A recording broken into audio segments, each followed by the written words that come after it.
Saudara siap tidak siap, pemerintah akan menaikkan pajak pertambahan nilai sebesar 12%. Tahun baru, pajak baru, itulah nantinya yang akan dirasakan oleh masyarakat Indonesia. Pertama adalah kenaikan PPN yang menjadi 12%.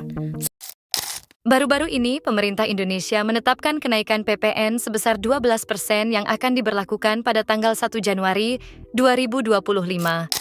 Keputusan kenaikan PPN tersebut menjadi polemik dan perbincangan di tengah masyarakat Indonesia. Ramai di media sosial seruan ajakan untuk menjalani hidup frugal living.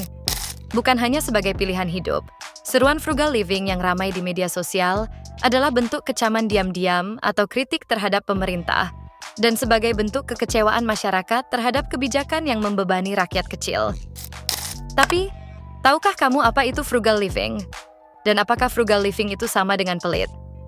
Kita bahas cara hidup hemat dengan konsep frugal living. Bukan cuma hemat biasa, tapi hemat yang bikin kamu tetap bisa menikmati hidup. Karena ini bisa jadi langkah awal buat keuangan kamu lebih sehat.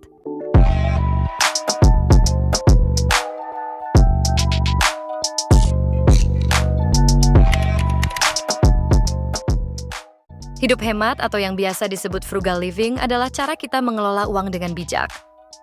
Ini bukan soal pelit atau nggak mau mengeluarkan uang, tapi soal memastikan setiap uang yang kita keluarkan memberikan manfaat yang maksimal. Misalnya, alih-alih makan di restoran mahal setiap hari, kita lebih memilih masak di rumah. Sama-sama makan enak, tapi bisa bikin dompet aman. Dan yang perlu diingat, frugal living itu bukan soal mengurangi kebahagiaan, melainkan menemukan kebahagiaan dengan cara yang lebih sederhana. Banyak orang salah kaprah dan mengira hidup hemat itu sama dengan pelit. Padahal itu jelas berbeda. Orang pelit cenderung mengorbankan kebutuhan penting hanya untuk menghindari pengeluaran. Misalnya nggak mau beli obat padahal lagi sakit. Atau menahan makan saat lapar hanya karena ingin menghemat. Sementara orang yang menjalani frugal living akan tetap mengeluarkan uang, tapi hanya untuk hal-hal yang benar-benar penting. Contohnya mereka memilih membeli barang berkualitas meskipun sedikit lebih mahal, karena tahu barang tersebut tahan lama dan lebih hemat dalam jangka panjang. Jadi kalau kamu mulai hidup hemat, harus ingat bahwa hemat itu soal prioritas, bukan menahan diri sampai menderita. Nah, kalau kamu mau mulai frugal living, ada beberapa prinsip yang bisa jadi pedoman. Yang pertama, kamu harus fokus pada kebutuhan, bukan keinginan. Misalnya kalau kamu mau membeli pakaian, pastikan itu benar-benar kamu butuhkan, bukan cuma karena sedang diskon atau ikut-ikutan tren. Yang kedua, hargai apa yang kamu punya. Banyak orang tergoda untuk terus mengganti barang yang sebenarnya masih bagus hanya karena ingin terlihat lebih keren. Padahal barang lama yang masih berfungsi baik bisa menghemat banyak uang. Yang ketiga, selalu utamakan kualitas daripada kuantitas. Lebih baik membeli satu barang yang awet daripada banyak barang murah yang cepat rusak. Prinsip ini membantu kita menghindari pengeluaran berulang yang sebenarnya bisa dihindari. Setelah memahami prinsipnya, yuk kita bahas beberapa tips praktis yang bisa langsung kamu terapkan. Tips yang pertama, kamu bisa masak di rumah.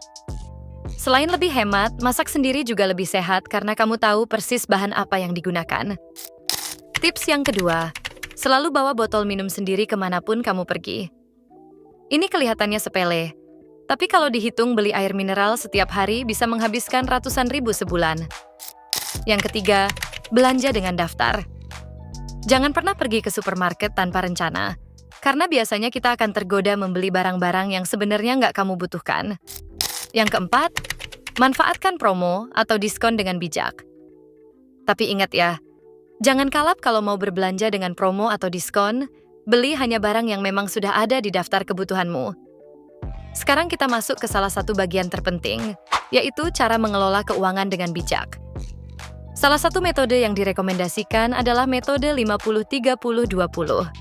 Metode ini membagi penghasilanmu ke dalam 3 kategori, yaitu 50% untuk kebutuhan pokok seperti makan, transportasi, dan tagihan.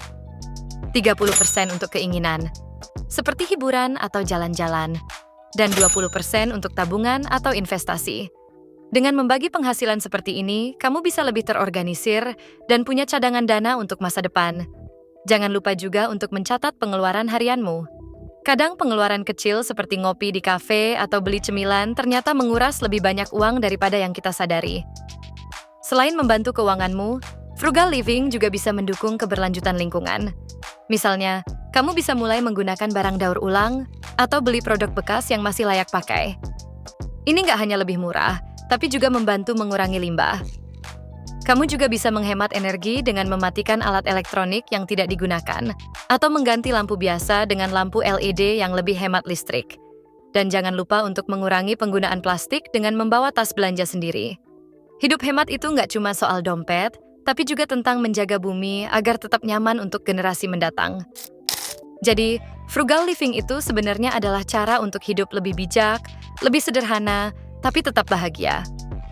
Mulai dari mengenali perbedaannya dengan pelit, memahami prinsip dasarnya, menerapkan tips praktis, mengelola keuangan dengan bijak, hingga hidup lebih ramah lingkungan. Semua itu bisa kamu mulai sedikit demi sedikit.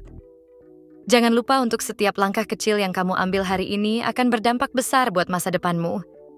Kalau kamu punya tips lain atau pengalaman seru tentang hidup hemat, share di kolom komentar ya. Jangan lupa juga untuk dukung channel ini dengan cara like dan subscribe. Jangan lupa nyalakan lonceng notifikasi supaya kamu nggak ketinggalan informasi singkat lainnya. Sampai jumpa di video berikutnya, dan tetap semangat menjalani hidup hemat.